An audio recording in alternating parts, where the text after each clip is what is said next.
How did you meet? Oh, on social media. He messaged me on social media and trying to introduce himself to me. I don't even know. It just happened, but it was on social media. He started it. And you exchanged numbers? Yes. And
the Lord is thy shepherd, I shall not want. He maketh I lie down in the green pastures. Him leadeth I beside still water them. Him restoreth I soul. Him leadeth I into the path of righteousness for him name's sake. Yea! Though I RASTA, I will walk through the valley of the shadow of death, I can't fear no evil. For thy rod and thy staff them comforted I and I. Uno prepareth a table before I, in the presence of our enemy them. Uno anointed I head with no oil. my cup runneth over. Surely, goodness and mercy, I go follow all the days of I life. Me I go dwell in the house of the Lord God. Jah, Kadamawe, Kadamawe, Grumabi, Atela e. How ma usogbo Lisa, I don't know what e was clear for. Jakpata beda vio, monye kuo, agbeno heavy, me gbafu mato. Watanyu moe, o you waladon. This is the Blakk Pot, aka Kukushonemo, where we speak truth to power. Now, here we don't criticize, but if we must, it would only be on one condition: to build and not to destroy. That is why we keep saying we are in the service of God and country. Again, here we are not neutral, never claim to be. We have taken sides, the side of the truth. That is why we are affectionately called the headquarters of the truth. And my name, Blakk RASTA. Now, in every traditional African home, there is a Blakk Pot. And each time this Blakk Pot sits on the fire, there is something super sumptuous cooking. Ingredients of so many different types, shapes and sizes, aromas and even flavors. Put aside all their differences and relocate into the Blakk Pot, where they are subjected to some really good amount of heating. At the end of the day, they produce sumptuous food in all its palatability for the nourishment of the whole family. That is what we do here literally. We pick up ideas from all walks of life, all and sundry, and of course, from every nook and cranny. And we make sure that we use these ideas for the betterment of our people, our continent, our land. After teasing out the creme de la creme out of all these ideas, when we finish subjecting all these ideas to some serious forensic scrutiny, this is in the service of God and country. You are welcome to the channel of truth. This is the Blakk Pot, aka Kukushonemo, where we speak truth to power. We are live on Facebook. We are also live on YouTube. And if you haven't subscribed to this channel yet, it's time now to spend just 1 second subscribing to the channel. Also hit on the notification button so that anytime we are on, you will be reminded to watch us. And today we are starting quite late because we had some technical difficulties, and people who have been part of this family will realize straight away that truly we have a little bit of technical difficulties. At the back there, the Blakk Pot is not showing. Some little technical problems here and there, but we are live and strong, ready to fly in the face of wickedness and corruption. This is the Blakk Pot, aka Kukushonemo, and today is unprecedented. We have 5 different stories to unleash on you. It's been a lot of work, and all I need you to do, come with me. We are live on Facebook, also live on YouTube. Do me a favor, please share the broadcast so many more people can be part of this journey. Again, if you haven't subscribed yet, please do me a favor, subscribe to the channel now and hit on the notification button so that every time we are on, you'll be reminded to watch us. Recommend us also to family and friends. This is the Blakk Pot, aka Kukushonemo, and here we are more than just a family. I love you and I appreciate you. Our numbers are scrolling on the screen. Pick up the numbers and do business with us. Maybe you have a story you want us to follow up on. I am more than just excited to do this. My brother, my sister, this is the Blakk Pot, aka Kukushonemo, and here we speak truth to power. Let's go straight into action. Story number 1. Watch this, my youth. Strange details of how famous Black Stars players' wives' divorce happened. Now, there is a paradox about life. When we have our wives give birth, we normally have a beautiful outdooring.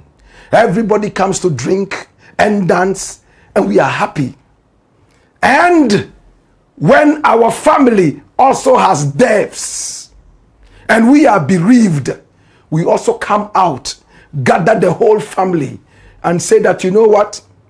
The birth that we celebrated some years back, that birth has now turned into death. In life, we have the positive and the negative, and both of them come together to make life tick and talk. But one thing paradoxical about marriage is this. When we are getting married, we are happy to have everybody come around and celebrate with us.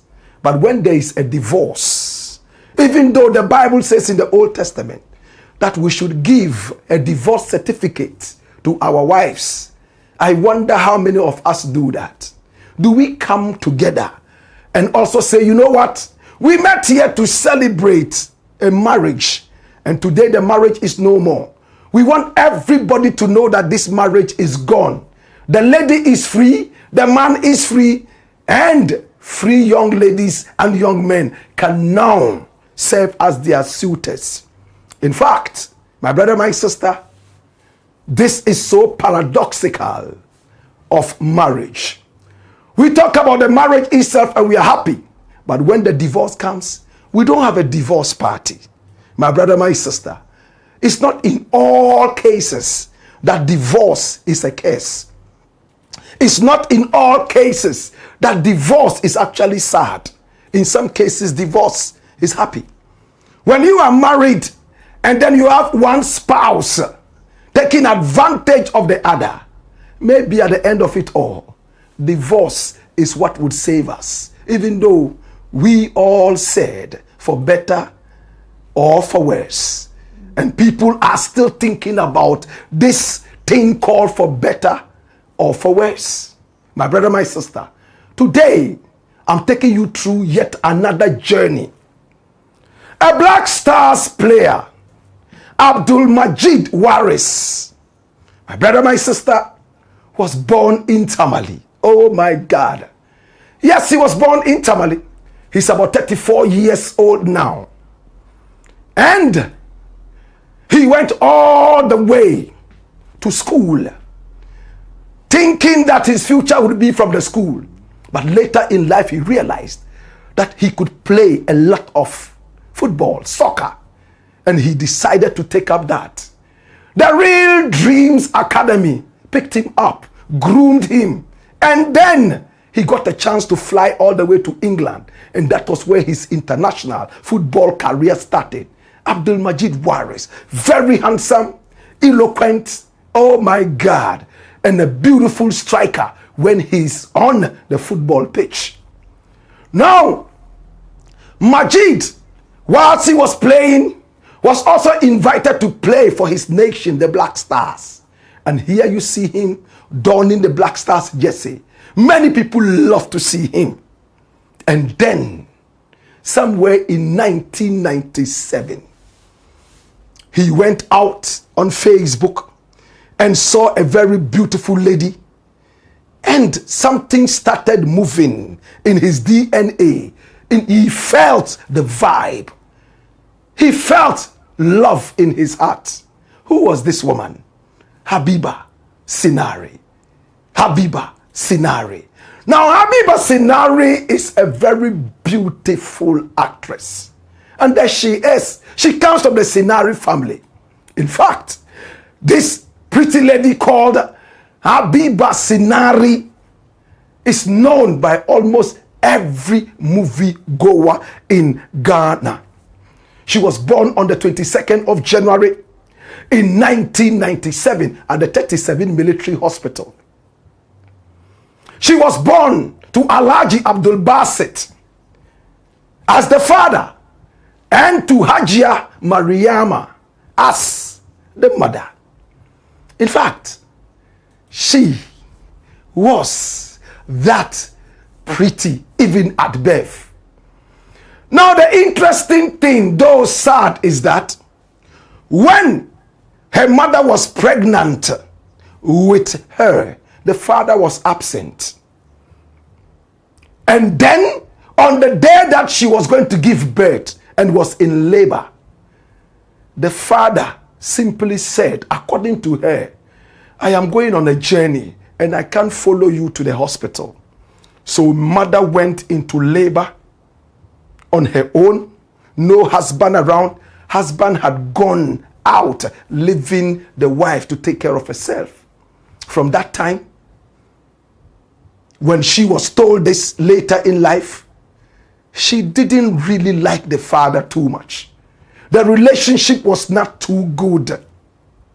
And to make it worse, by the age of 2, her father and mother divorced. And she only became a young little girl who was taken care of by a single parent. Come here. This is the lady we are talking about. Her name is Habiba Sinari, from the mighty Sinari family. Egyptian, Moshi, mixed together. It's a very beautiful family. While she was growing up, she was very interested in acting movies. She went to school at the service military school at Bema Camp. And then from there, she went to St. Mary's. After St. Mary's, she went to Gimpa, where she clocked 2 different degrees. And then she went ahead to do her master's. She had 2 masters, an MPhil and also a degree in public administration. This is Habiba Sinari. My brother, my sister. She got the opportunity to study medicine in China. The family gathered. They were so happy. Paid for her to go to China and study medicine. She flew all the way to China. First year of studying medicine. Everything was smooth and beautiful. The family was ready to welcome home a medical doctor after a couple of years. Fortunately or unfortunately, in the second year at the university in China studying medicine, a young handsome footballer born in Tamale met her on Facebook and was swept off his feet. She equally was swept off her feet. They started talking love. And then they agreed that they were going to get married. Oh my God. My brother, my sister, they decided to get married. And this was 2017. She was only 19 getting into 20. According to her, the young man was about 10 years older than her. They went into the marriage. It was a Muslim marriage. They had 2 different ceremonies. One in Tamale, where the young man was born, and another one in Accra. Oh, what a beautiful story. The marriage was a celebrity wedding. All the Zongos came around. They wanted to see Abdul Majid Waris's marriage.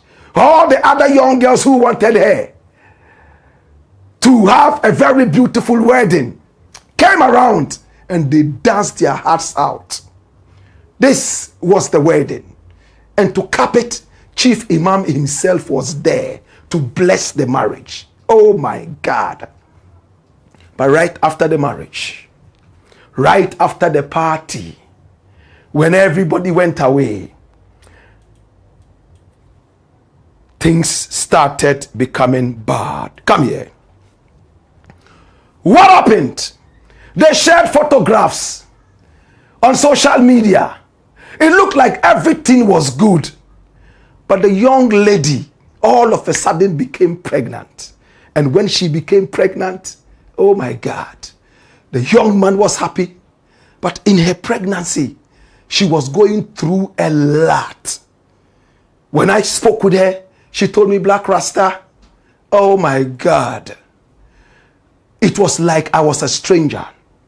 In the house there, so many different people would come there. It was like a family house. People speaking in a language that I couldn't understand. I was like a total stranger. In fact, I tried to keep the marriage going, but I was bored. Coupled with a pregnancy, I was almost depressed. The depression came later. Postpartum depression. And she said enough was enough. After she had spoken with the husband over and over, she said, you know what? I don't think I belong here. I want to go. Because the husband had told her, if you are talking about my family interfering in our marriage, I am a Dagomba boy. That is what I cannot call a crime or a problem. A marriage is not between just a man and a woman. It's between families. Your family can come here. My family can come. So when my family comes here, please let my family be. And if you don't like it, then I don't know what I will do. She asked Waris, choose between me and your family, my happiness and your family. And he chose his family. He said, hey, I choose my family, not you. He said, is that what you're telling me? Is that what you're telling me? And boom, she decided to ask for divorce, packed her bag and baggage, and left the house.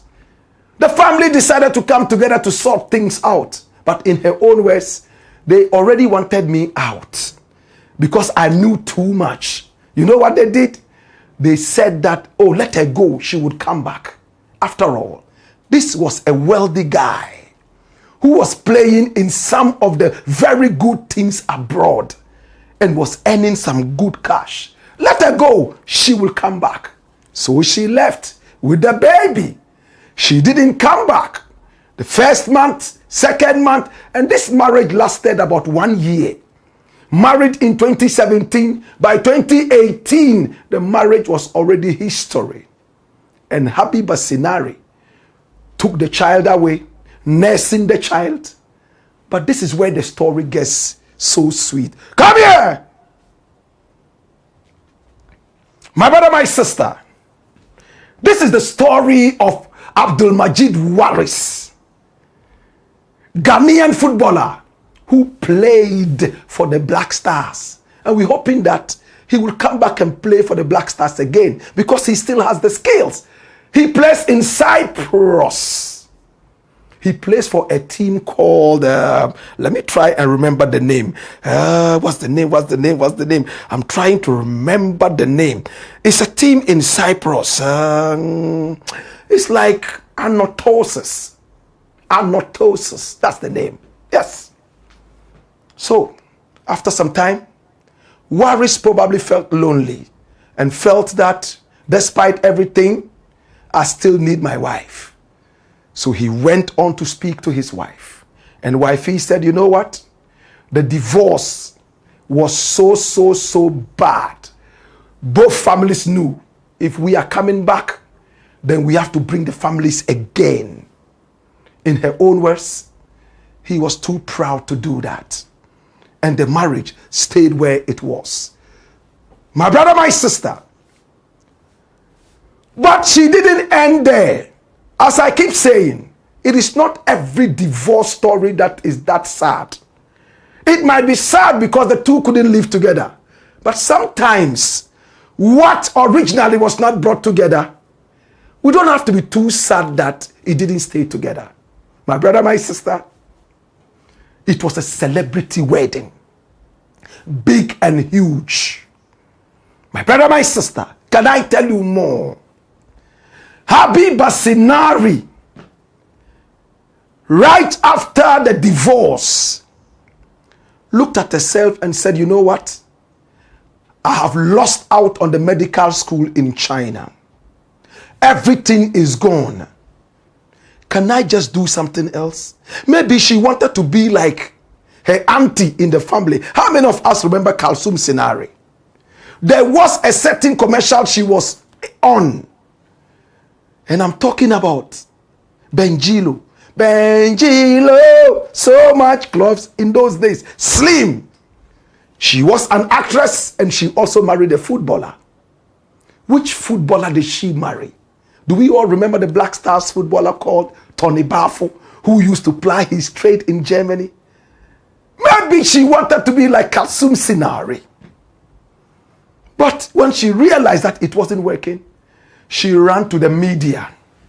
So it was no longer private, as some people keep peddling. What did she say in the media? Sometimes it got so tribalistic that many people said, Habiba, cool down. Habiba's scenario reveals what led to her divorce with footballer. That wasn't all. She was still in the media. And this was what she said. My ex-husband told me he wouldn't choose me over his family. And this is Habiba Sinari talking.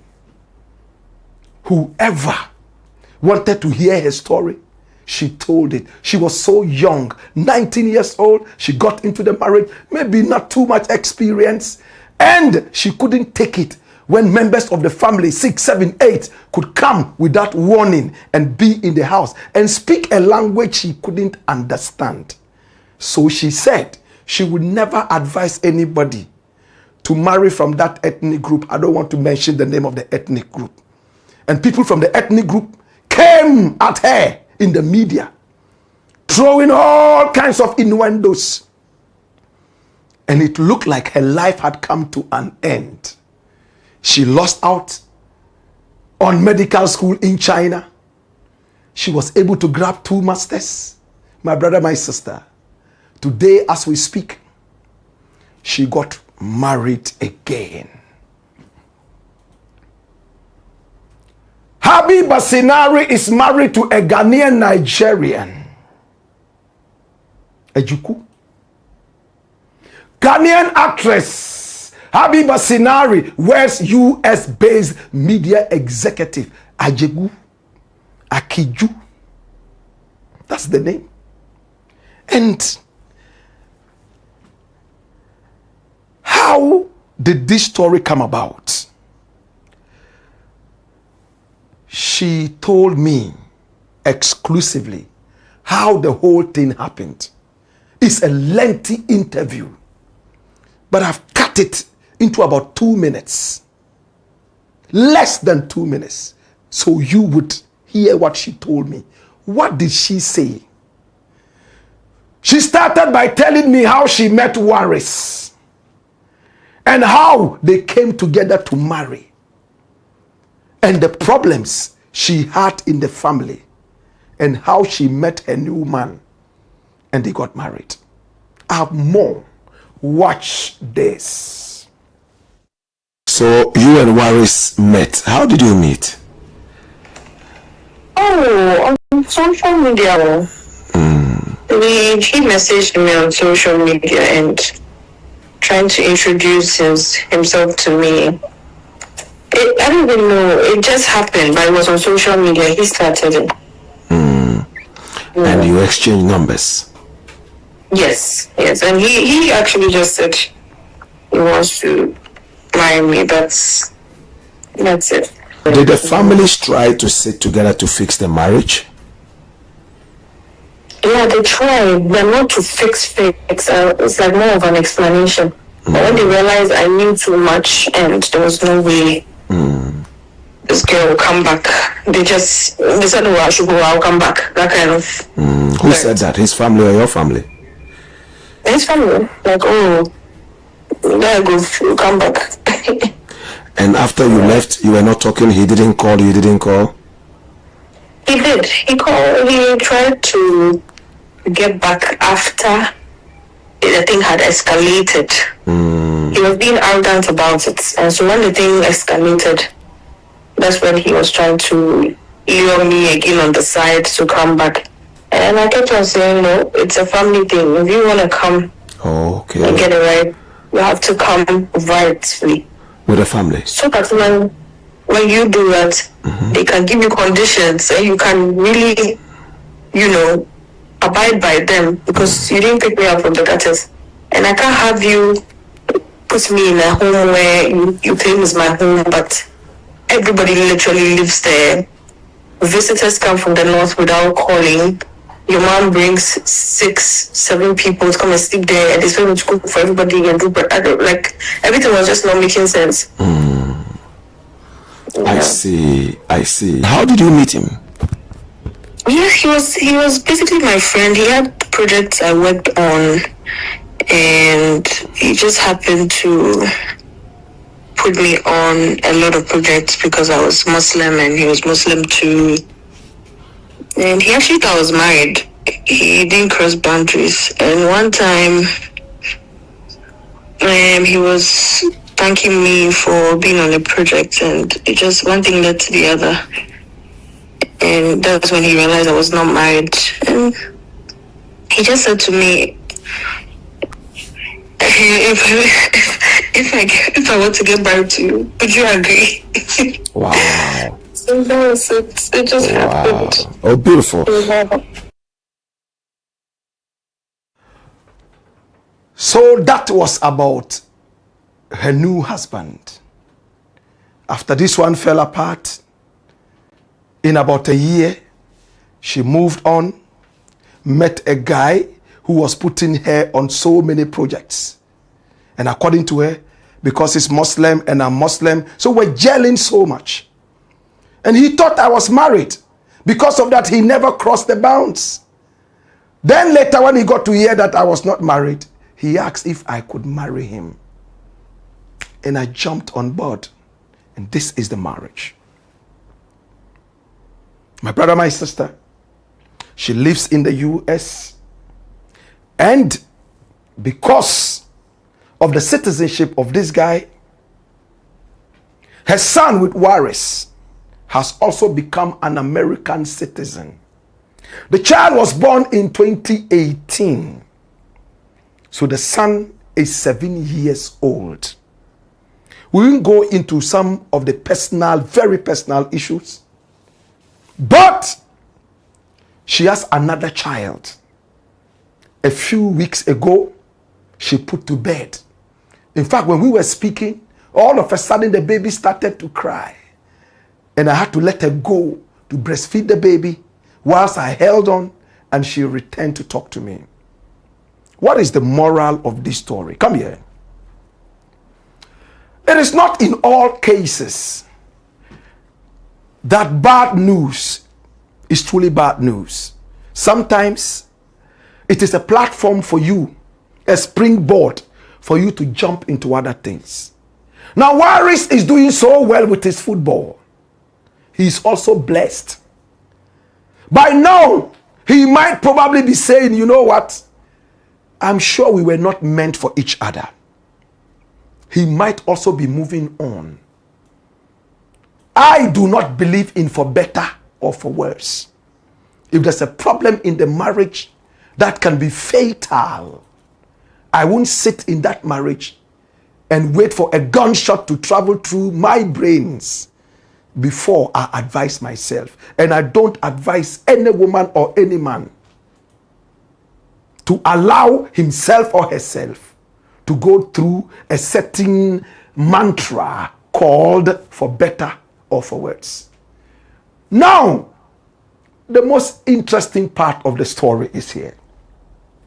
Habiba Sinari is about to finish her PhD. So she will return to Ghana the next year, 2026, and her name will change from Habiba Sinari to Dr. Habiba Sinari.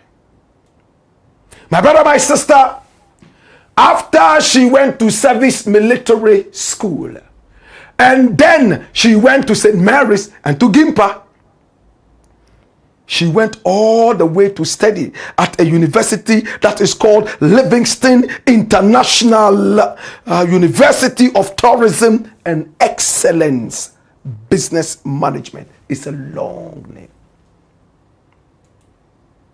And she told me, Blakk Rasta, I am about to finish my PhD. I asked her if she had regretted her marriage, the first one. She said no. Everything is a learning curve. Do you still talk to your ex-husband? Oh, because I am married now, we hardly talk. If anything at all, it will be about the child. We haven't spoken with Abdul Majid Waris, because this story basically is about how a young woman has been able to move out from the dust and rise into wherever she is right now, when she should be at home brooding and crying It was all over in the media. People reported it. My brother, my sister. But this is what nobody is reporting. She's about to come home with a PhD. And Waris has also moved higher and higher with his football. Sometimes, bad news is actually good news in disguise.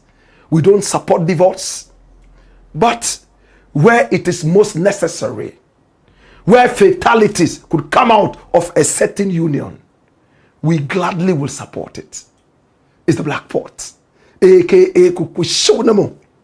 And here we speak truth to power. My brother, my sister, today, the beautiful actress is having fun. Waris is having fun. What else can we wish for them? If this was a fairy tale, we say, and they lived happily ever after. It's the Black Pot, aka Kukushonamo, and here we speak truth to power. Come here. Story number 2. Watch this. Kennedy AGYAPONG loses support. Kennedy AGYAPONG was born somewhere in 1960. So he's 65 years young. He's a man who wants to be the next president of Ghana. He tried the last time and he was beaten to it by Dr. Bawumia at the primary level. So he couldn't even get the chance to contest as president. But this time around, he has told himself that he would make it. This is Kennedy AGYAPONG. He was MP for so many different tenures. People know him as a crazy philanthropist. He has his bad sides and he also has his good sides. In fact, Kennedy AGYAPONG started with a lot of grassroots support. A lot of people seeing him as a man who rose from the dust and was able to make it big. Kennedy AGYAPONG. He told us his story. How he sold PK and candies on the streets of Accra. And he was able to rise to becoming the businessman that he is. And even becoming an MP. Before he left the Parliament House of Ghana, he said Parliament had become so cheap that every Tom, Dick and Harry could just be part of Parliament. And he left. This is Kennedy AGYAPONG. He is very vitriolic when it comes to his talking, articulating his views. Sometimes he uses expletives. He will insult your mother something, your father something. Use unprintable words when he gets angry. Because of that, many have said that he is not an office material. But a lot of the youth followed him because they could resonate with his story. Rising from wherever he was to where he is now. This is Kennedy AGYAPONG. For some time now, it looks like Kennedy is losing a lot of support. I was here to make it clear that I have withdrawn all my support for Kennedy AGYAPONG because I felt that he had become a tribal bigot. I don't mince words, just like him. This was a man that I felt that, oh, the youth are coming around him. He's inspiring them. All of a sudden, we are the kings. We are the royals. Don't allow any slave to come and take over our party at a time when his dirty political party called the NPP, a party that calls itself patriotic, yet doesn't have that word in the dictionary of the party. My brother, my sister, at the time that they are throwing shades at Bawumia and calling him a slave just because of where he's coming from, and MPs, sitting MPs who are not even ashamed to say that somebody came to serve the party as a slave. And once the work is done, the person has to go away. The person should never ever try to come back and try to be a king when he should be a slave. Tribalism. So shameful. Whilst we're coming to terms with these very terrible, shameful thoughts and views, Kennedy Japan went all the way to Buakwa, Achime Buakwa, and shamefully, he also traded in some of these tribal bigotry and tirades. What did he tell the people? He said, I go to the north, and my supporters, they are telling me that chiefs are saying that if they support me, they would banish them. I go to the north, they've all come together to support one candidate.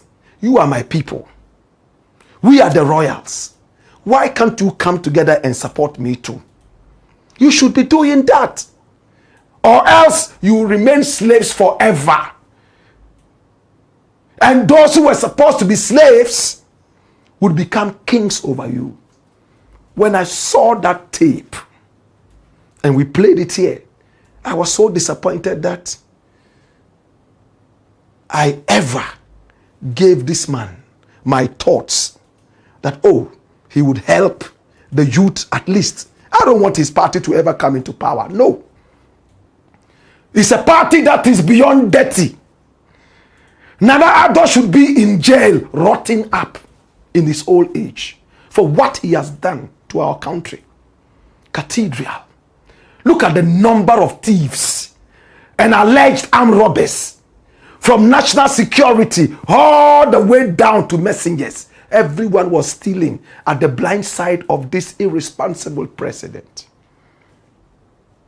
And Kennedy, who was criticizing his own party, all of a sudden descended into the gutters of tribal bigotism. I raised my hands and said, Kennedy, I have given up on you. No way. The only way I will support you is when you withdraw what you said, apologize to the people of Ghana, and tell them that at the time that we're saying this, your head was not working. Like Kwekwaji Menu told us when he led us to contract some kind of criminals to get the Sputnik V vaccine for the people of Ghana in the days of COVID. We all remember that story. He has not apologized. He is still there. And then I realized that Musa Dankwa, the most renowned pollster of Ghana right now, with all respect, came out with statistics. And Kennedy is falling deeper and deeper and deeper down. A group called me from Italy and they said, Blakk, in fact, we started to support Kennedy because of the good things you said about him. We even formed a club. We meet. The club is growing. Now we are all dissipated. I applauded. I said, thank you. My brother, my sister, I am not ashamed to give somebody like Kennedy Japan a chance. And I'm not ashamed to come back and say, listen, I have withdrawn that. But in the coming elections, the primaries, Musa Dankwa, a renowned pollster who for some time now has always been correct or mostly been correct with his statistics. This is science, it's not magic. Has thrown Kennedy down, down, down, down, down. And Baumia is gone up, up, up, up, up. At first, he was riding high. But tribalism, bigotism, carelessness, media has brought him down. And I'm happy. Now, there is a tape going around where Kennedy Japan is heard, saying that he wants to be the next Kwame Nkrumah. He is saying that in 8 years, that means 2 terms, he wants to be able to break the record of Kwame Nkrumah. Before I make any comment, let's listen to that tape and I fire back. Watch this. My imagine say Ghana see a money opportunity. Me aim is me BT Dr. Kwame Nkrumah record. Come in role model. I need Dr. Kwame Nkrumah. Yes. Wow. Because Dr. Kwame Nkrumah president, na Ghana population is 4 million. Wow. When the vision in Myanmar WONTUMI is still relevant today with the population of 33.6 million. Argentina, so universities, you know, Asasia and Nkrumah J that time, even secondary schools. And Sasia or G Edimawo, Usha Ukokulebu, Asasia or G2A, Dabi, and Nkrumah were great. Although me a UPD, but maybe a Debbie Yamakana. For 9 years of Dr. Kwame Nkrumah at Tia Ghana, and then I'm present a beating record. I'm going to go by development. The biggest challenge in this country now is unemployment, especially youth unemployment.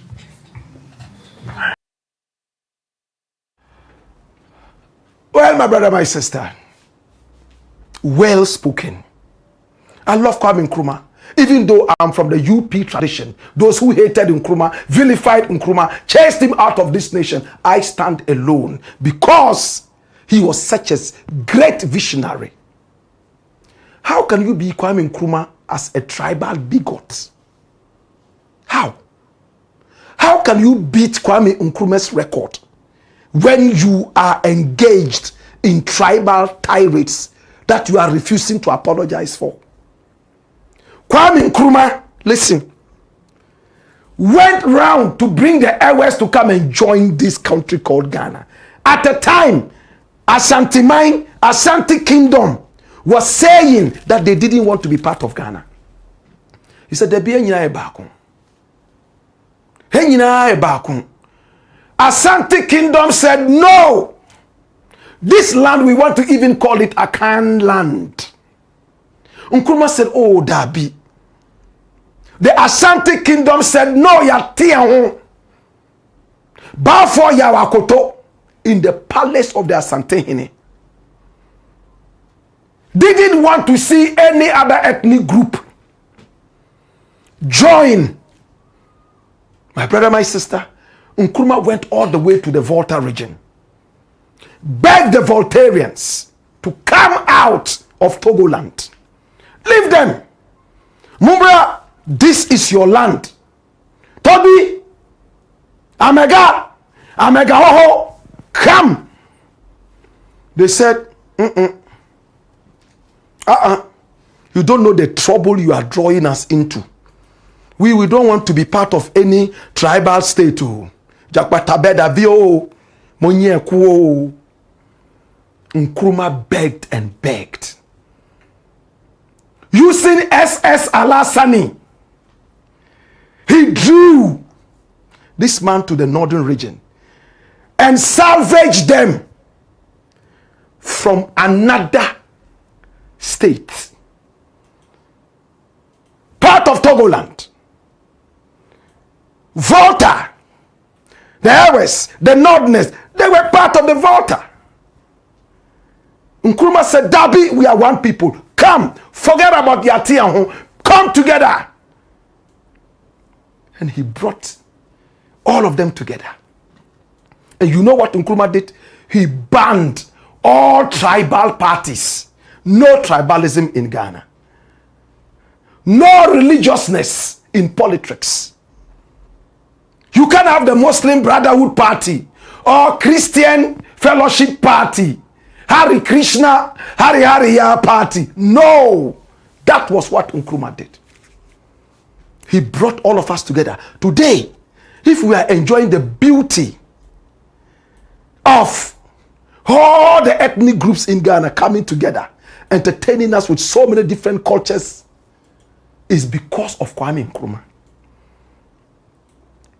Today, if you want to beat Nkrumah, tribalism should never be part of your dictionary. And Kennedy has failed. How can you beat Nkrumah when you are a tribal bigot? Tell me how. The people that you said you want to give employment to. And sadly, I'm told that it's only in the Volta region, according to Musa Dankwa's report, that Kennedy AGYAPONG got some votes. All the other regions, Baumia won, according to Musa Dankwa's statistics. So that means even the Ewes, the Voltarians, you should go there and say, Akpe kaka, oh Akpe siya, Akpe mauna yerao. But you are sitting down, calling yourself a king. You are sitting down, calling other people slaves. No, I want to be decorous. I don't want to overstep. The man has been so kind to me. He's given me money before. When I was traveling to America, the last time, he called me. He said, oh, Blakk, Matisse will call America. Sir, and the Brabeji dollars. I went, he gave me $2,000. It helped me. Because, Minister, somebody has given me his hard-earned $2,000 to go to America. Hey, when I went to America, I was walking like a rich man. $2,000 in my pocket. I know many people will be laughing, but I was happy to have $2,000. And that was not the first time he gave me money. And he promised me more money. He told me, Blakk, we are doing Kuchoko Roots Festival. Come on Wednesday and collect some money. I won't mention how much he said he was going to give, but it was good money. Then over the weekend, he went on a tribal tirade. I said, I'm not going for that money. Keep that money. I don't need it. Now, there's a guy called Atachia. He's the most uncomfortable lawyer in Ghana today. In fact, when he walks in the sun, his head shines like a mirror. Heat. He went to school with Kennedy AGYAPONG. At the saddle, they were there together. Hey. Recently, he praised Kennedy AGYAPONG. But because of these tribal tirades emanating from the mouth of Kennedy AGYAPONG and other vituperations, listen to what Atachia said. My brother, my sister. He said, don't elect a leader who would insult world figures at the UN. And this is Atachia telling delegates. Former Minister for Works and Housing and senior lawyer Samuel Atachia has urged new patriotic party delegates to exercise sound judgment as they prepare to select the next flag bearer. He warned against electing anyone who may embarrass Ghana on the international stage. Speaking at a gathering of party faithfuls at Mpraesu in the Eastern region, Mr. Atachia cautioned delegates not to make a mistake and elect someone who would insult world leaders when he travels to the United Nations. Mr. Atachia stressed that Ghana's global reputation must remain intact, particularly at high-level platforms such as the UN General Assembly, where decorum and diplomacy are crucial. According to the former minister, the next leader must possess the temperament, the maturity, and statesmanship required to engage. That's the only part I agree with Atachia on. As for diplomacy and blah, blah, blah, Nkrumah was not a diplomat. He spoke directly to the people. No, we don't want imperialism. No, we won't take this. No, we won't be nations of Africa that only supply with raw materials. We want to industrialize. That's not a diplomat. But this is what I agree with Atachia on. He said, we must possess, that leader must possess the temperament. Not a leader who is going to make the end of year submissions in parliament, and then on the way, a little child crosses him on a bicycle, and then he gets angry and he goes to insult everybody's father and mother and call all of us slaves. No. Maturity and statesmanship. That's what he says. Statesmanship. What is statesmanship? Bringing everybody together under one umbrella. And in his own words, what did he say? Let's not make a mistake to elect someone who would insult world leaders when he travels to the United Nations. While Mr. Achia did not name the target of his comment, observers believe he was referring to Mr. Echamp. And even the portal, Joy Online, couldn't say some of the vituperations Atachia said. Atachia in his own words, we have the video, in his own words, said, don't vote for a leader who go to the UN and say, motherfucker. Did you hear that? Motherfucker. I don't know what that means. I don't use words like that, so I don't know what that means. It's when I go to America, I hear people say that, but I've never asked them what that means. Because when people are happy, they still say motherfucker. When they are sad and insulting each other, they still say motherfucker. Attaching. My brother, my sister. Over to you, Kennedy. You have lost a lot of support. The people who admired you, like some of us, even though we knew that your party will never come into power, despite what everyone says. We didn't expect that you will stoop low like those other people. And his supporters say, oh, you know what? But Baumia is also doing it. That's why we don't like Baumia. That's why I don't want to see Baumia. That's why Baumia is not my friend. And other well-meaning people, they don't want Baumia. If Baumia is going around talking religion and tribes and ethnic groups, let him be. You have the support. See how cheaply you gave out the support. It's a black pot, aka Kukushonemo, where we speak truth to power. When we return, we got more. We'll take your comments and we'll fly. Hey ya! Hoyo!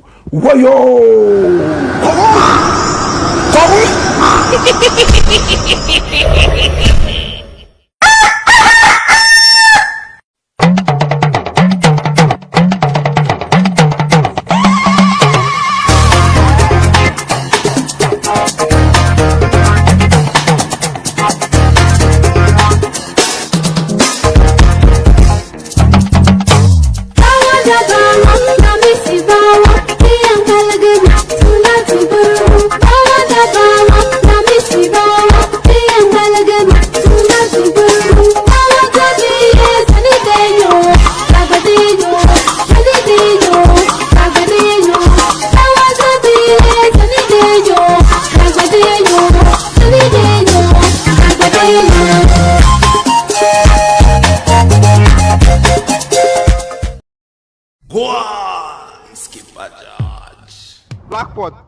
It's the Black Pot, aka Kukushonemo, and here we speak truth to power.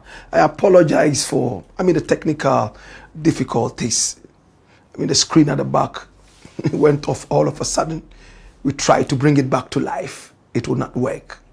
But the show must still go on. Send your comments in. Send them via YouTube. You can also send them via Facebook. And we are ready to read your messages. Our numbers are scrolling on the screen. Pick up the numbers and do business with us. You may also, oh my God, tell us a story you want us to follow up on. And we are most excited to do that. And we are inundated with stories. Oh, Ghana, we love you. Africa, we love you. The world, we love you. This is the biggest show in the whole of Africa right now when it comes to patriotism. And we are excited about it because of you. You know who speaks the truth. And you know who speaks the truth with common sense of patriotism.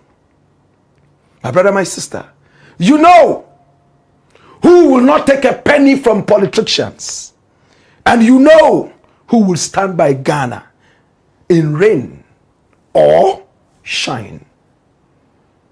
You trust us. That is why when you hear things about us, you wave that with a hand of contempt. Because you know the journey. This is the Black Pot, aka Kukushiwunemo, and here we speak truth to power. Okay? Comments. Okay? So, my brother, my sister, story number 3. Watch this. It's finished for Jean Mensah. It is finished for Jean Mensah. Jean Mensah became the face of our electoral commission after Charlotte Osei was kicked out. Correct? Very pretty woman. She came in just after Charlotte Osei was asked to move. The NPP, led by Nana Addo Dankwa Akufo-Addo, brought her on. She won one more election for the NPP. And I'm choosing those words tongue in cheek. The election, many people said Nana Addo Dankwa Akufo-Addo had lost. On the sheets of the EC, Nana Addo Dankwa Akufo-Addo had won. My brother, my sister, even the first election, we were told that some hackers were at work. One of them, my brother, my sister, one Anoche, and the other, one Edubuahine. It's sad how people will try to divert the course of justice because by all means they must be in power. It's a shame. My brother, my sister, this lady here called Jean Mensah became the face of the Electoral Commission in Ghana. When she's granting interviews, listen to her. Arrogant. When she's talking, she never finishes. And when you want to interrupt and ask leading questions or questions that come out of her answers, she tells you not to interrupt her. That's it.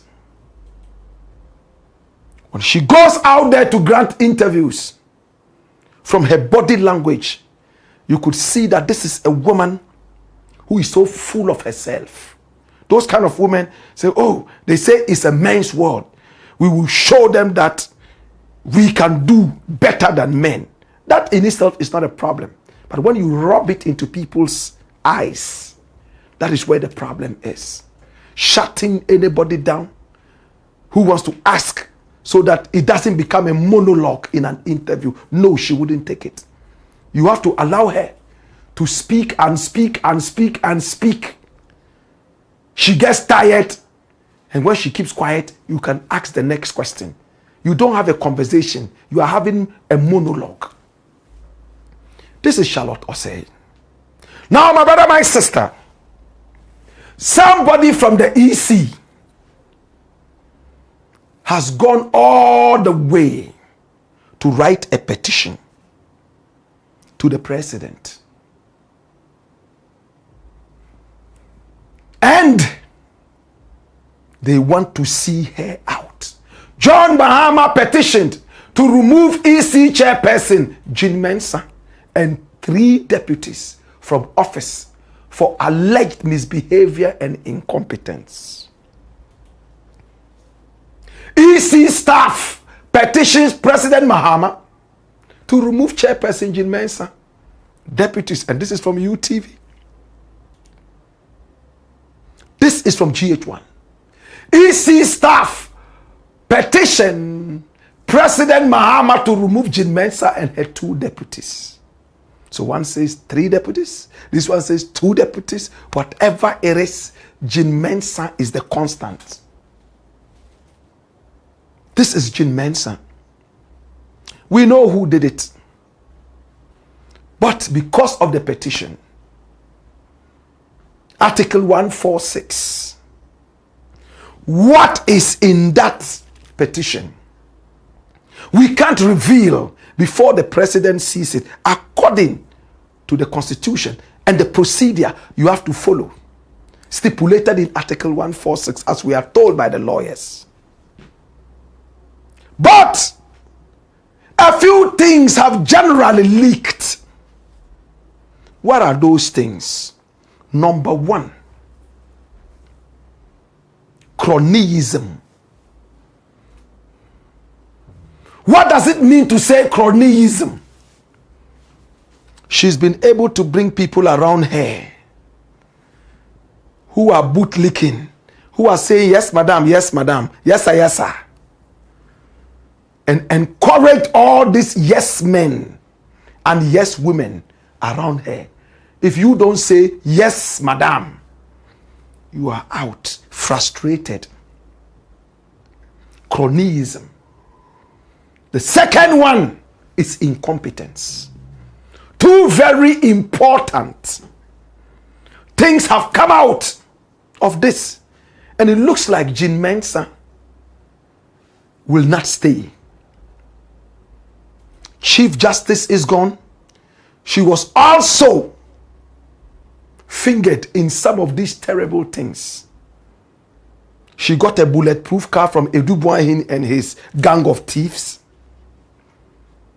She got Afenyon Markin, supported him allegedly to provide services to the judicial services.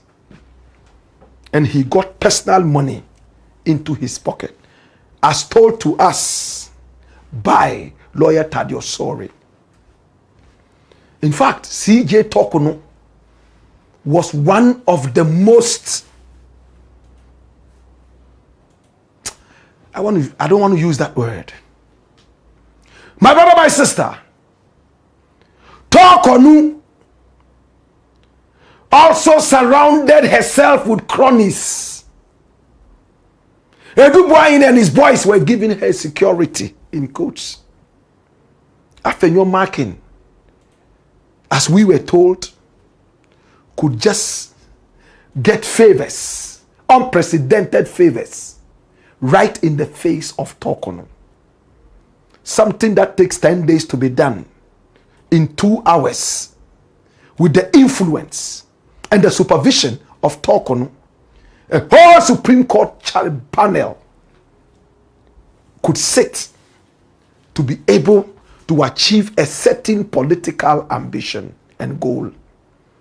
We all remember the LGBTQI plus issue, how Tokono handled it. But today we are not talking about Tokono. Remember that it was said before President Mahama even became president, that should he become president, CJ Tokono would go, Jean Mensah would go. CJ is gone. The natural thing is now Jean Mensah. Is this petition going to work? My brother, my sister, I spoke with a few EC staff, names withheld, and it didn't look like they were excited with Jean Mensah. Nanado came and removed this woman that was brought on as the EC chairperson. Charlotte Osei, she went away and brought his own referee. This brings us to that conversation. Come here. Come here. What is that conversation? Should the presidency be responsible for the choosing of the EC chairpersons, the referees of our elections? Certainly no. How do you choose your own referee? This is the time for John Dramani Mahama to try and work out things so that a certain autonomous body will be responsible for the choosing of the EC chairpersons. How do you go for a competition with your own referee? But that is what is happening in our country right now. It would have been crazy if Jean Mensah was allowed to thrive. She was brought on the same way she would leave, and another person will be brought on, political. And when we have this kind of mindset, then we are in trouble.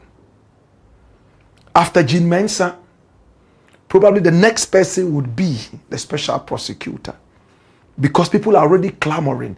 I am not excited that any time political parties come into power, the first thing they do is to take out some of these people who are supposed to be referees, who are supposed to judge their stewardship in one way or the other.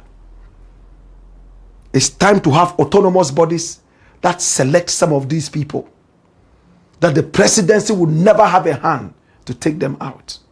Much as they say the OSP is autonomous, we all know that it takes just one petition and a few others to come together, and with political will and power, OSP becomes history.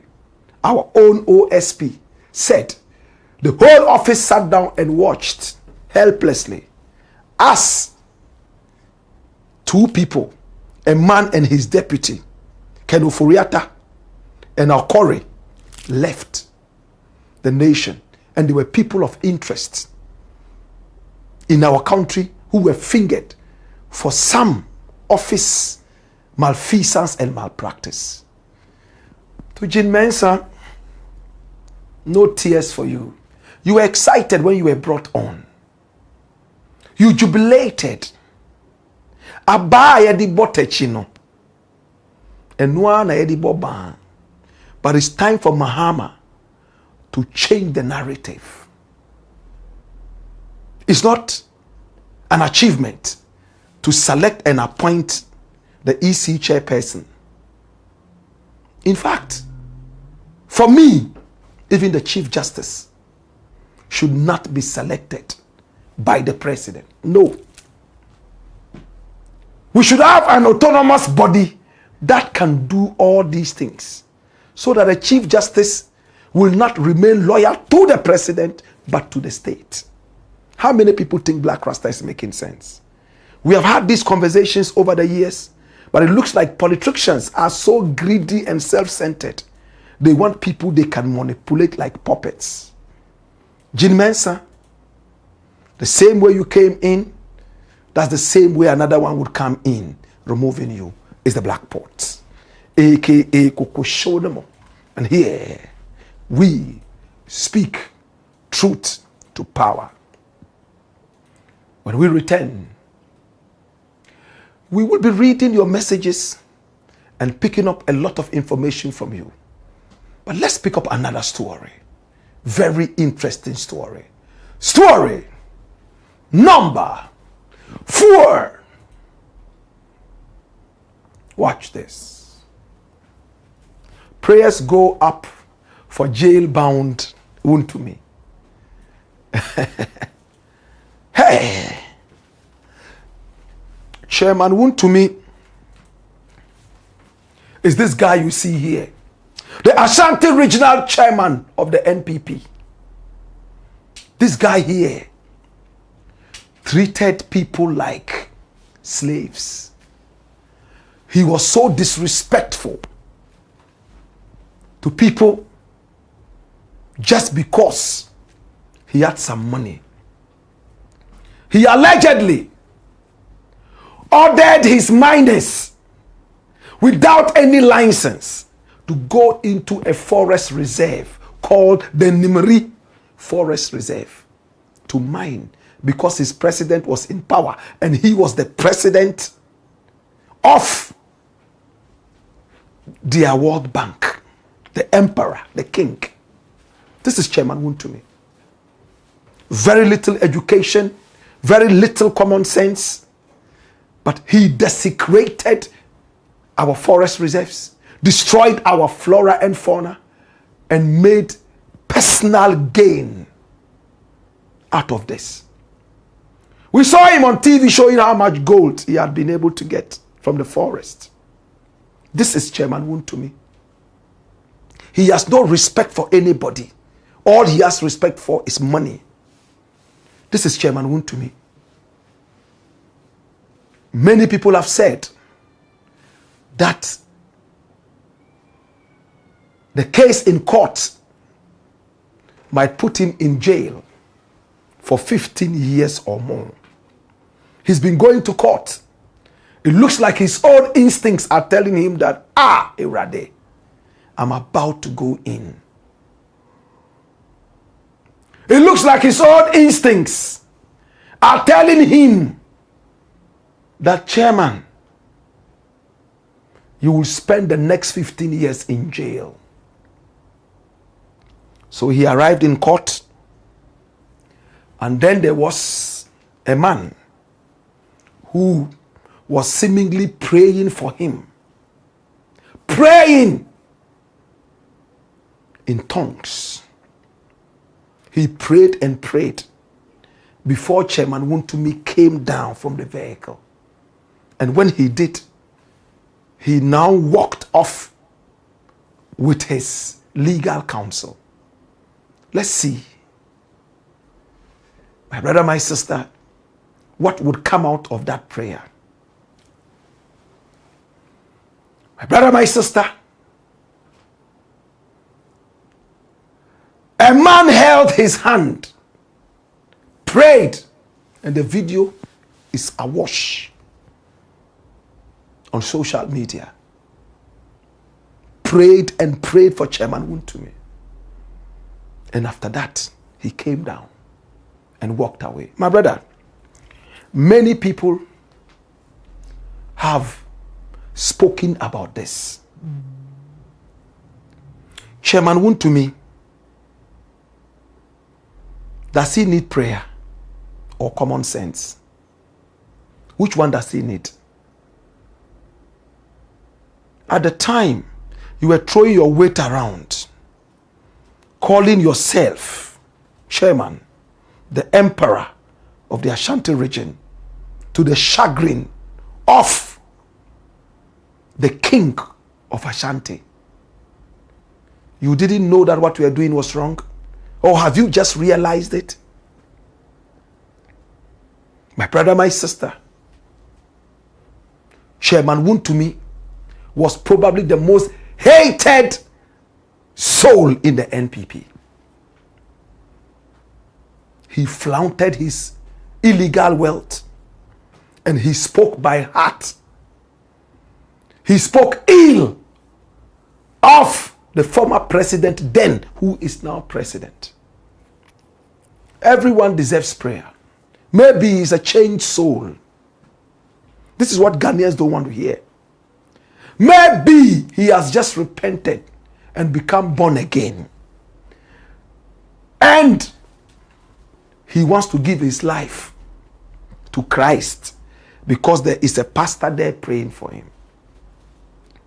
My brother, my sister, the pastor praying for him, will they encourage him? And listen, will they encourage him to go to court and say, you know what, Papa Judge, at the time that I did this, I was not a born-again Christian. I truly did it. I took the Chinese people into the Nimri forest. I stole the gold of the nation because I had no license to do that. Because the Bible says we should speak the truth. I have come before you to kneel down and cry and beg the people of Ghana for mercy. I did everything that I denied that I didn't do. Because I have now given myself to Christ. And Jesus Christ says we should not lie. Would they do that? Will they ever do that? I'm asking. If Wontumi has truly given his life to Jesus Christ and is asking for prayer, and a pastor is there blowing tongues and praying, if I were him, I would make Jesus proud. I'll tell my lawyer, step aside. And I'll go to the court and tell the judge, Papa Judge, you see all these things we denied all this while. It's just because we have to deny in order to get our freedom. That is how some people make their money, the lawyers. They help you to run away from jail. But to be honest with you, I did all these things. Destroyed the land, stole the gold, disrespected people. I had no license. I thought my party was going to be in power forever and ever till the second coming of Jesus Christ. But at Timinisu. And the Papa Judge, do whatever you want to do to me. Better still, I ask for your mercy. Can you imagine how Ghanaians would have taken this? Ghanaians would sympathetically have gone to him. And this is Chairman Wontumi. This is a video. It's him in the car there. The other man has come behind them. And he's also bowing. Hallelujah. You see, he's praying. Jesus, do your thing. Oh, Jesus. As he's going to court, Jesus, as he steps out of this car, let him step into freedom. Let him step into freedom. Jesus, Jesus. And then he comes out. And then they are walking there. He is so full of the Spirit that they've prayed for him. So in court, he will go free. This is Chairman Wontumi. Look how he has lost weight. All the boasting, his radio station, TV, online, that he built from ill-gotten wealth.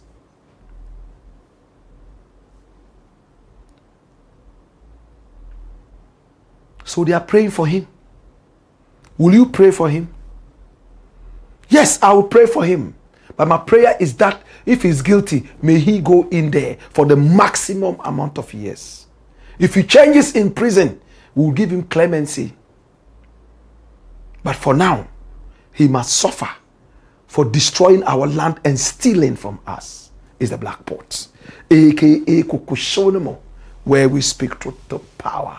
When we return, we'll take your messages and then we'll close the show. Hey ya! Hey yo! Woyo!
Go on, Skipper George. Blackpot. Kuku show them. It's the Blackpot, aka Kuku Shodemo, and here we speak truth to power. Thank you so much for joining us. We love you, we appreciate you. Please share the broadcast if you haven't as yet, and then recommend us to family and friends. This is the headquarters of the truth. My brother, my sister, please, if you haven't subscribed to this channel yet, time now to do that. It takes only 1 second. Click on the notification button after you have subscribed, so that anytime we are on, you will be part of this great caboodle. It's the Blackpot, aka Kuku Shonemo, and here we speak truth to power. Let's see your comments. Send them via YouTube. They could also come via Facebook. And Ben Azu is always the first man to comment, and he says it's time. Idi Abdallah Bonye says time with the truth. Mas Babatu says hello Blakk. Joe DK Quiz says we are waiting, oh Blakk, from Hamburg. Mas Babatu says good morning to everyone. Freddie Okanse says welcome team, dash it away. Welcome team, dash it away. Okay, we love you, we appreciate you. Franklin Safo says good evening boss. Have you seen the lady who was aggressively beating the young man? If the tables were turned, what do you think Ghanaians would say or do to the young man? I wish the feminists answered this question for me. I saw that video. My heart was broken. It doesn't matter what the young man did. For two other guys to stand around and see a young lady beating up a gentleman who could easily have broken the lady into 6 different parts from the head all the way down. But sitting down, I don't really care what the young man did. But we can't take the law into our hands like that. After beating the young man, her hands started getting tired. See how you beat somebody to the point that your hands are tired? She removed her footwear and started slapping the... And what a wicked girl. She was looking at the mouth and the nose. She wouldn't hit the back or the stomach or the chest, just the mouth and the nose. And she used her footwear to do that. I know the video you're talking about.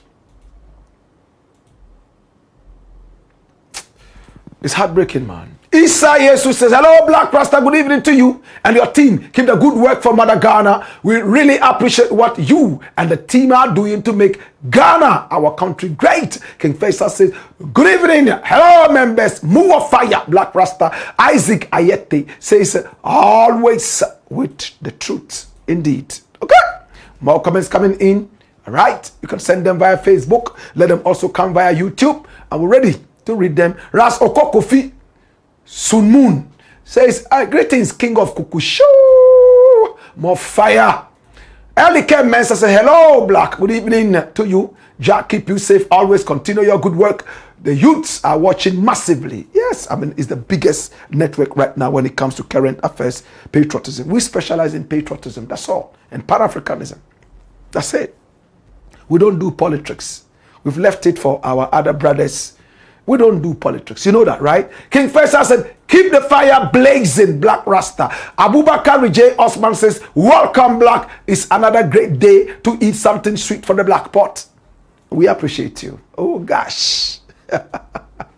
More comments coming in. Remember, our numbers are scrolling on the screen. Pick up the numbers and do business with us. We appreciate you, okay? Yes, maybe you have a story you want us to follow up on. We are happy to do that at no cost. And we keep your identities on the wraps, if you wish. Conscious Agbemenu also says, good evening, Black Rasta. I am watching you live from Abeka Boche La Paz, inside Big Dream Herbal Shop. The people them say, woy, them love you right from the Edgar Dong to the tour. More fire. Aliu Sisi says, Black fire is blazing. Prosper Nyadeva Omega says, more fire. This is the first time I'm seeing you here, Prosper. How are you doing? Have you subscribed to the channel yet? Abubakar J. Osman says, we love you, Blakk. Keep doing the lost work for Mother Ghana. Thomas Doku Eyuku says, Black Rasta, move of fire. Okay? And we have Ras Oko Kofi Sunmoon. He says, the TV screen still represents the Blackpot because it's still black in the white wall. Yeah, today we had some funny technical issues when we came in. And it took so long for us to fix. But yeah, man, everything is everything. King D says, go! Blakk Rasta, Kuku, show them all. Good evening, Blakk. It's Friday, and I'm so happy to see you again. The last week has come to an end. So put these spices, more pepper, and don't make it light, which we can manage to the weekend. Thank you. But today is not Friday. Oh, okay, it's Friday in China. Oh, my God. He is in China. It's already Friday in China. Bonshine! Ras Layman Sela says, greetings, oh Blakk. More wisdom, Zambia is following. Thank you so much, Zambia. Yaman, salute of patriotism. Omaiba Nananya Sahini Angwa says, watching live inside the Kwapi Mampong. Conscious Agbemunu also says, Petros, please don't just enjoy the show alone. Remember to share. One love. Alajibu Yurubu Shel Savulgu says, good evening, Blakk Rasta, watching you live. Why, Shamima Muslim, Deputy Government Communication and Honorable Chief of Staff Julius Deborah. Ras Oko Kofi Sunmoon says, come here. Isahaku Azundo Dokurugu says, greedy girl. Which girl is that? Which girl are you talking about? Okay, so Abdul Fattah Sule says, Massa, be straightforward and simple. We don't have time. I know what he's talking about. The data is, some way. I like it when people have to, watch the thing. Abdul Fattah Sule, I understand you. The country will change so we can get more data and be able to elaborate properly. He says, be fast, oh Blakk. I want to quench my data, but the story you are saying is so interesting. I can't quench. Quench, don't quench. Quench, don't quench. Quench, don't quench. Be fast. Why? I'll buy you data. Contact me. I'll buy you data because you complained. It doesn't mean everybody should complain. We will reach there. Hi, Rasta says, greetings, Blakk. Keep the fire burning. Theophilus Otu says, good evening, Blakk Rasta. Great job. Conscious Agbemenu also says, this thing called marriage. King D says, this marriage thing, Luis Akugiri says, Blakk, knowing you would always seek the other side of coins. However, this has been one-sided. Haven't you been biased? No. Part 2.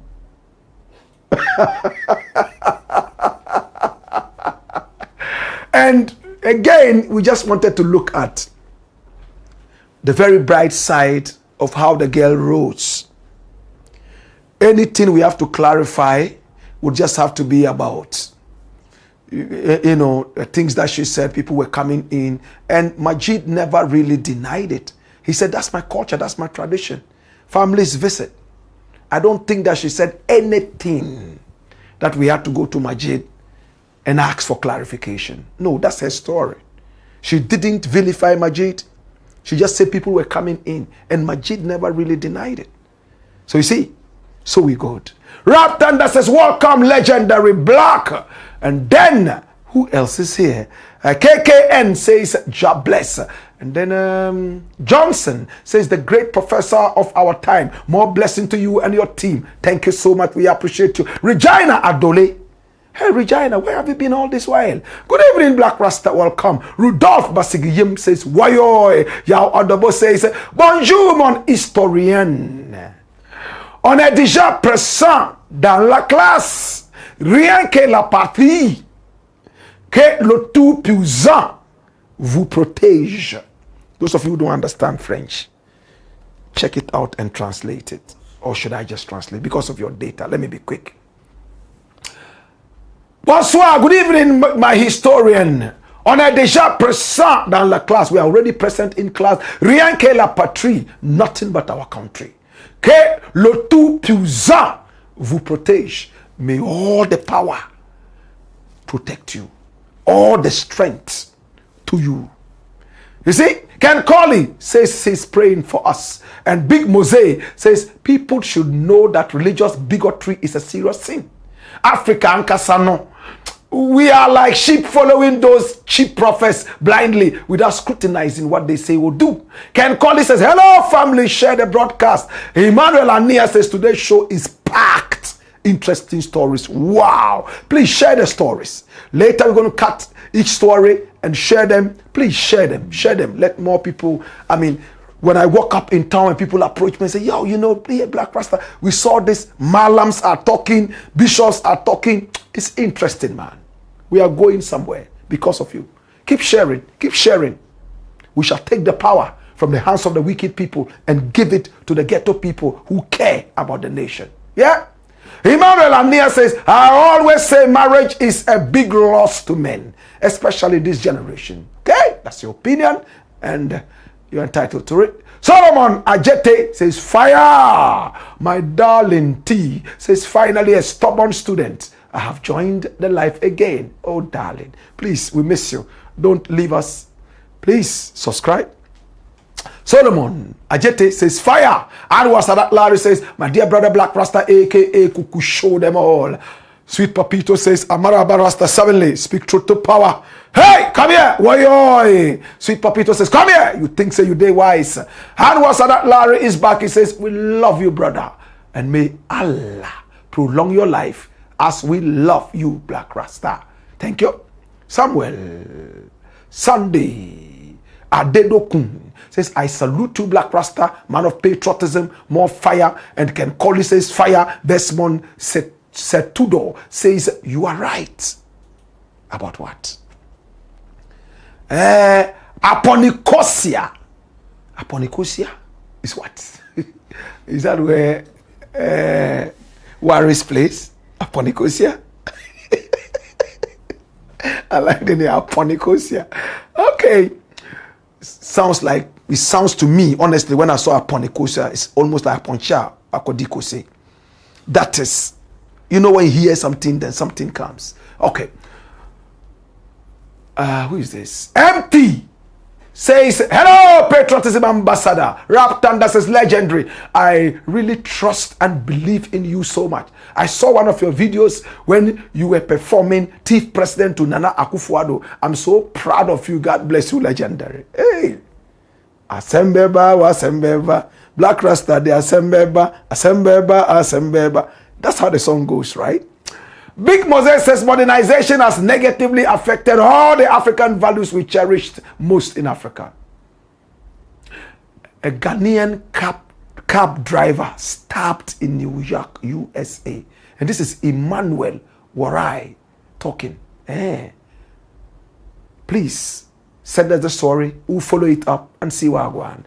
Latte Obed says, good evening, Blakk Rasta. Hope you're doing well. By God's grace, happy to see you once again. And I'm watching you live from Dunkwa. Oh, wow. Dunkwa. Honor of Fame. Yeah. Stephen Banda says, this is the king of Africa. Blakk, you are too much. Stephen Banda, long time no see. Where have you been all this while? Don't leave us, please. We love you. Where's the Aponicosia guy? You good? All right. Let's take our final story. Story number 5. Watch this, my youth. 2 mighty prophets clash over who wins NPP flag bearer race. Bernard Nelson Eshon is a prophet I admire. Oh my God. Young prophet all the way from Takoradi. When he was in Takoradi, he heard so much about me, blasting reggae music on the radio. And I was speaking with power and energy.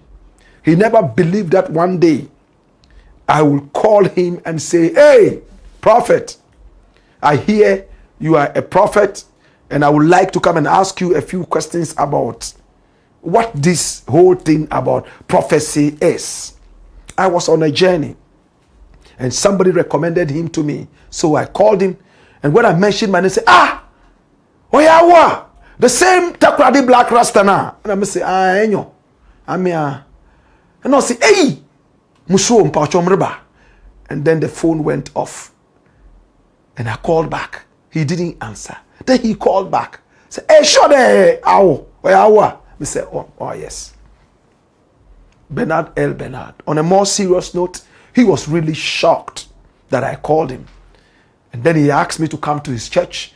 I went to the church and I sat down and I saw him manifest the Spirit of God in prophecy.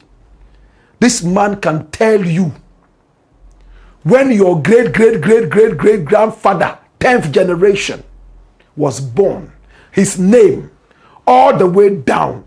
And when you ask him to repeat, he can go back there and come down with all the details. Even if he was a computer, a walking computer, I'm sure sometimes his hard disk will crash. This could only be God. This is Bernard Nelson, one of the finest prophets of the land. Less controversy. And then he told me, Blakk Rasta, this was what happened to you when you were just about 2 years old. And when I asked my mother, she confirmed everything. That was the day I told myself, whoa, okay. So there's this kind of power. And I went into that power to understand how it operates and all that. I visited his church a couple of times more. And anytime I go to the church, he would mention my name and say, oh, Blakk Rasta is here, how are you? He gave me 2 other prophecies, which both came to pass.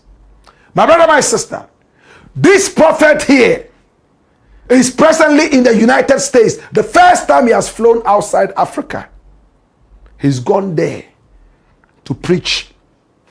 Before he left, he told me, Blakk Rasta, Kennedy AGYAPONG is going to be the winner of the NPP primaries. And he won't end there. He will go ahead and be the next president of Ghana. NDC is going to break apart. Mahama is going to support one candidate. And some other candidates are going to feel peeved. In fact, he mentioned names, but I'm going to keep that till he himself wants to do that. In fact, Mahama would support one candidate. Other candidates are going to be peeved. So there will be that candidate's faction, this one's faction, and that one's faction, and they will disintegrate the NDC after Mahama. They won't win the next election. I asked him, Prof, can something be done? Because I don't want the NPP to win the next election. I don't like them. My friend was Kennedy AGYAPONG. But even with him, we were going to groom him till it will be time to make him the president. I like radical people, but he disappointed me, so I threw him away. Right now, let the NPP stay away. And he told me, no, the NDC will not win the next election. And this man, I have never known a single failed prophecy from him. I personally don't know. Any prophecy that comes out of his mouth happens. He was the one who pronounced Mahama president before the elections, when people were saying, including that prophet in Kumasi who helped to steal our money from the cathedral, that guy there, my former classmate, schoolmate at Tiawade Secondary School. He said that Baumia was going to win the election and that there will be some confusion. Election results would delay. Bernard said, hey, this number of hours, bam, there is going to be a winner. That before the winner is even going to be announced, somebody would concede. Exactly that time, Baumia came out and conceded. He said there won't be any gunshot, no confusion. The election was going to be smooth and cool. No election results will be withheld. And then he went on to say, but I saw Mahama in the spirit. After winning the election, he came and told me, oh, Bernard, Prof, I've just lost my vice president. We won the election, but the vice president is dead. And he said, let's all rise and pray for the vice president. My brother, when Mahama won, a few days later, vice president was taken ill. She almost died. We all remember when she was carried on that plane and flown outside the country to be treated. You remember? Bernard was contacted to also come and pray for her. Brought the whole church there to pray and fast. Probably that was what saved her.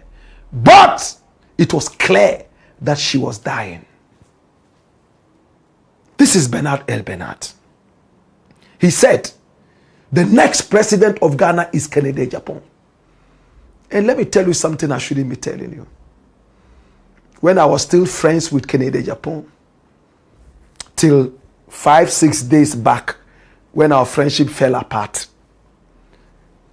I went to his house and he told me, Blakk, do you believe that guy? Me, I don't believe in. I said, hey, don't joke with that prophet. If he says you will win, me, I can't doubt him because his track record is solid. Take him serious. And because of what he said, he sent some gifts to him and thanked him and so on and so forth just to honor him. But within himself, he doesn't believe in this kind of prophecies and all that. Kennedy AGYAPONG. That's who he is. I used to be like that several years back. Several years back, if he had come to tell me this, I would chase him back into the occultic kingdom he came from. Then there's a guy called Roger. It looks like he's the newest kid on the block. Prophet Roger. Hey, this guy has told so many prophecies that have all come to pass. Roger. He was the one who prophesied recently that Chairman WONTUMI was going to jail for 15 years. Maybe that's why WONTUMI is calling pastors to come and pray for him. He's a Kumasi-based man. Time after time, he comes into Accra and does his things. He's the prophet who presently a lot of people have come to love. Prophet Roger. He also said that the next winner of the primaries of the NPP is Bawumia. Watch this.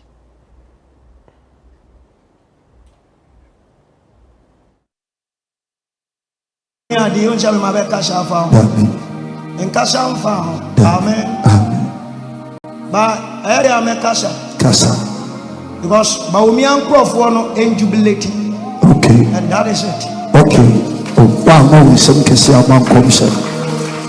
What if you're not cassa? One can cassa. I have a good. Meme Pekasa. Daddy, I have a call. Among jubilate. I'll go on the phone. Because the idea and Diano. Okay. I'm a Phineas. Jesus. So, Dr. Bawumia and jubilate. Among jubilate.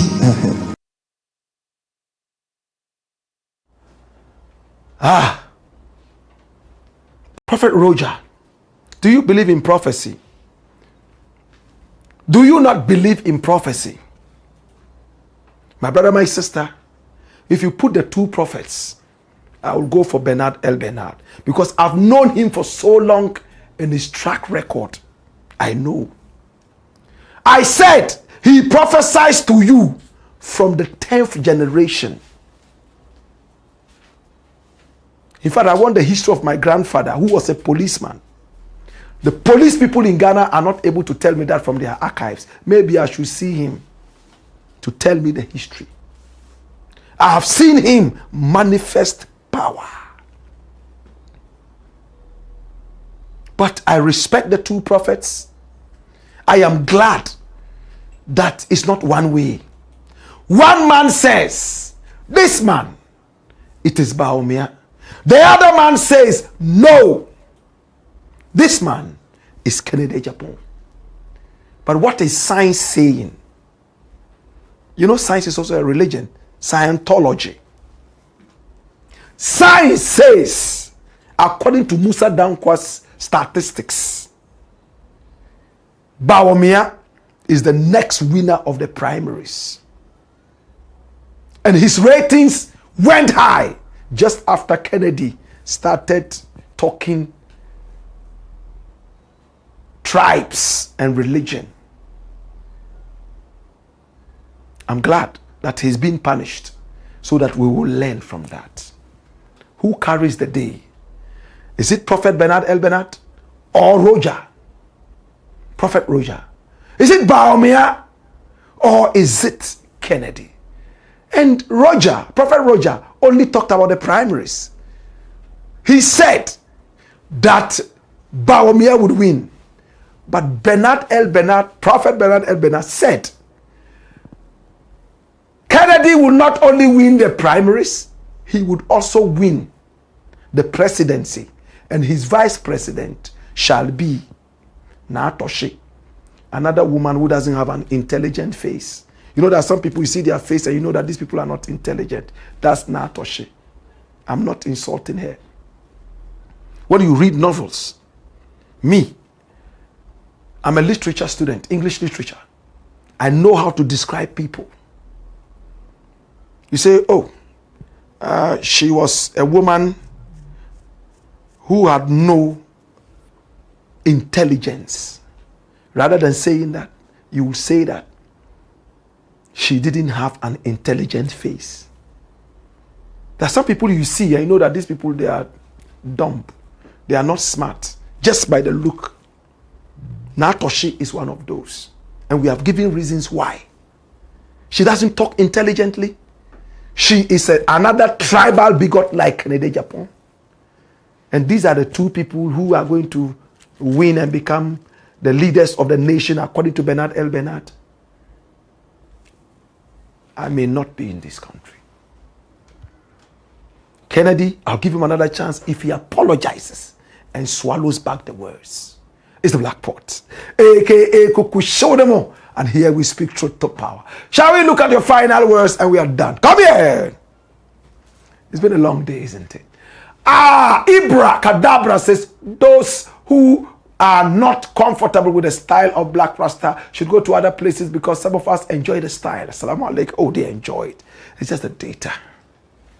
The data is a problem. Sometimes you look at the data and it's like, I know.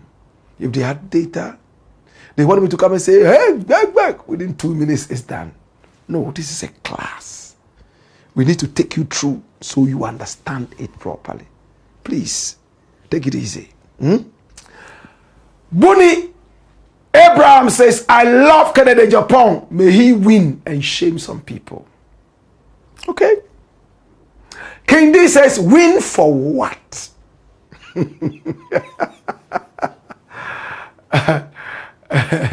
King D says, if he insults your family, if he has insulted your family before, I think you will never say this. Jochi Paul says, greetings, my mentor Blakk. I want to ask, since you said you didn't hear from the guy called Majid's side of the story, how or why do you call the broken marriage dust? Oh, no. When a marriage breaks, when a pot breaks, it goes into dust. So that's it. The marriage broke apart. That is true. So when it broke, when anything that breaks, it falls off. So it rises from the dust. We are speaking English. You understand? We didn't look down on Waris. He's also doing well with his football career. So what we are trying to establish is that it's not always that bad news is bad. Sometimes good news is shrouded in bad news. I hope you understand. I don't think there's the need to even speak with Waris. Because what are we going to say? That Waris said that no, they divorced because she did A, B, C, D. That's not the purpose of the thing. The purpose is that she rose from the break, if you don't want the dust, from the broken pot, and then she's gathered herself. Just like Waris has also moved on. You get it? Please, I need some answers because I want to learn more about this. I'm sure Duchi have been able to answer you. Okay? Felix Kwabla Fiabu says, good evening, Blakk. We all know from day one that Ken can never be president of Ghana. Though he knew very well that there's no normal and sensible person in the NPP party anymore since J.A. Kufuor left the party. Well, Ras Oko Kofi Sunmoon says, play day your eye top. Vibration says King Ken or in Japan will win. And you'll be shocked. No, I won't be shocked. Ghana elections, you know, anything can happen. After all. Shh. And tribal politics and religious and all that. So Ghana politics doesn't shock me. Remember the last election I said if Baumia won, I was going to leave this country. I haven't said that about Ken. I'm still watching because I'm still giving him a chance. Tom Paul says, good evening, my brother Blakk. I hope all is well with you by grace. Rose Sandra says, good evening, Blakk Rasta. I am watching you live from Tamale. Keep the fire burning. The black pot. Kasim Munir Kasim says, meaning NPP and their forefathers have not done anything for Ghana and they don't deserve to be the role. Nkrumah doesn't deserve. Nkrumah should not be the role model. That's what he's trying to say. Okay? Okay? And the conscious Agbemenu also says a party that all the executives are in support of one person. How would Kennedy win? I think most Ghanaians have short memory. Upon all Kennedy said on TV, people still support him. Never. Well, we still have time. It's 31st January next year. So probably between now and then, things could happen. Maybe Kennedy will come and apologize. Nato she would apologize. And then they will go around doing their things. And things could change. Tom Paul says, is Nanado not your mentor? Mr. Ken AGYAPONG. No, I don't think he likes Nanado. Nah. Doesn't like him like that. King D says, Blakk, stop talking about these MPP people. It's like you are promoting or doing politics for them. Oh, really? Sir, these people don't have anything good for Ghana. They oil their lips slippery with words full of lies. I hate the whole entire NPP party to the ground. None. I trust none. I trust nobody. They are all fake people. He angrily says that. Rap Thunder says very sensible and strong first story. Oh, you like the story, right? All right. I hope, our friends will not come and tell us it's a sensitive, personal story, and they won't take us to the church and tell us that personal story and all that. What do you think about divorce parties? In Islam, when you get married, you're supposed to let everybody know so that people will know that the woman is no more available.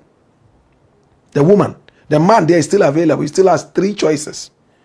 When the woman is divorced, I think they should still go around again and say that the woman is divorced. Therefore, she's now available. But we don't have divorce parties. Why? In Islam, do we have divorce parties? I think we should have divorce parties everywhere, not only in Islam. So people will know that the previously married people are now free. Isaac Aite says, Blakk Rasta, please, hope you are not secretly campaigning for Dr. Baumia. Me.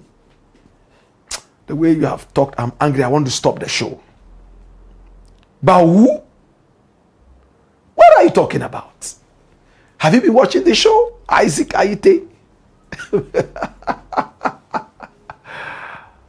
I said, if Baumia wins, I will leave this country. Were you there when I said it?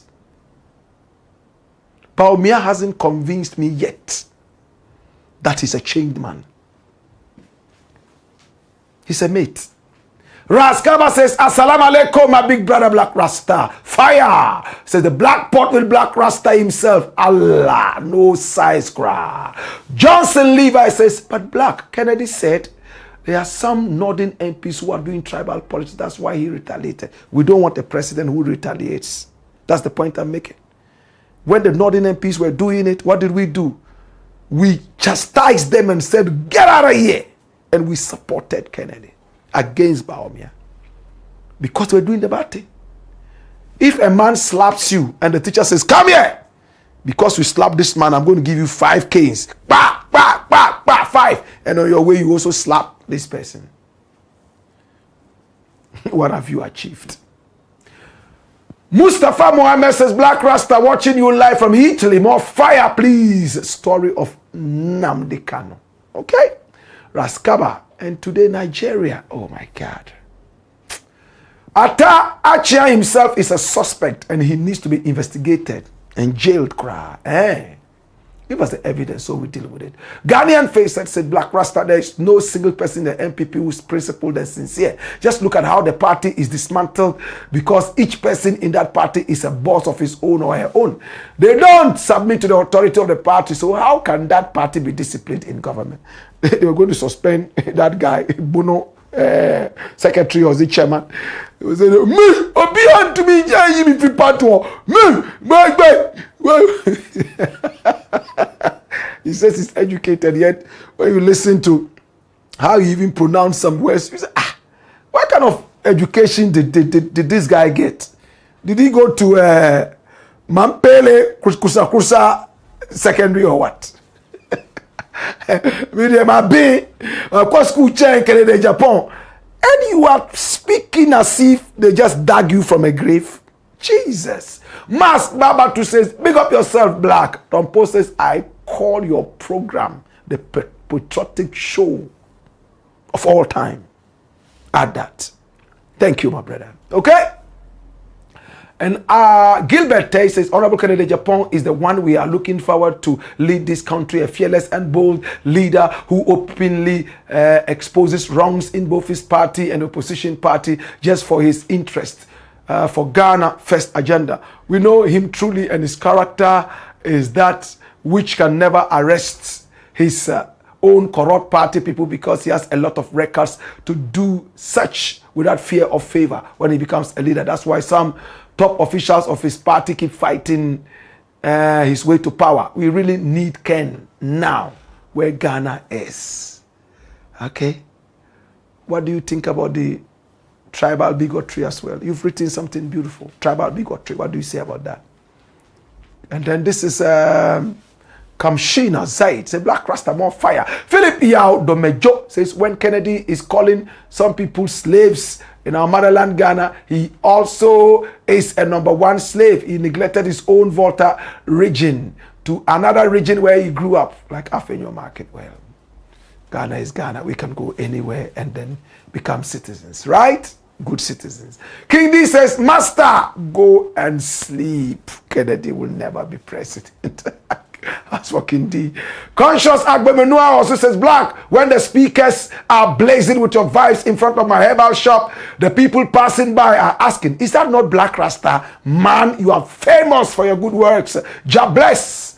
Proper journalism to the max. Salute of patriotism. We love you. Ras Oko Kofi Sunmun says, never NPP. Never NPP. Yo, yate. We take 2 more and we are done for the day. Okay? Martin Aone says, boss, I love you because of who you are and what you are doing for Ghana. Keep it up. And then MT says, we have 500 people watching. Please hit the bottom. Like bottom now. Oh, we have gone all the way beyond 1,000 now. At that time, we were 500. Now we are looking at going to 2,000, 3,000 and all that. This is where the truth is, you know that. Thank you so much. We appreciate you. And then MT says, okay, well, that's the same message. Twin sister of Tokono. Okay? Samuel Sunday says, Black Rasta, can you please investigate the case of the late JB Dankwa? Okay, we shall see. We will try. Clement Sule says, good evening. Please, Blakk, can you update us on the Guinea-Bissau coup d'etat? Thank you. We talked about it on radio today, but we'll have time and do that. MT says they were just servicing each other with impunity and taxpayers' money.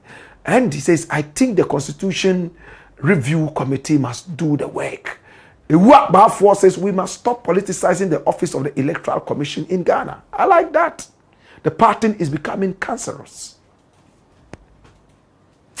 It's been the Black Pot, aka Kokoshonomo, where we speak truth to power. I want to appreciate you. I want to love you. I want to say I love you right from the heart. Yeah?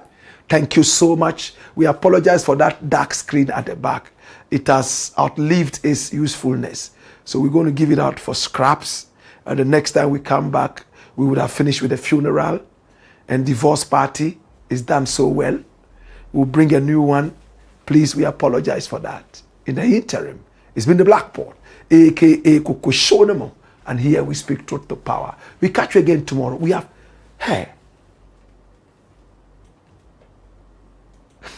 the stories we have tomorrow. Jesus. Hey ya! Hey yo! Woyo! Come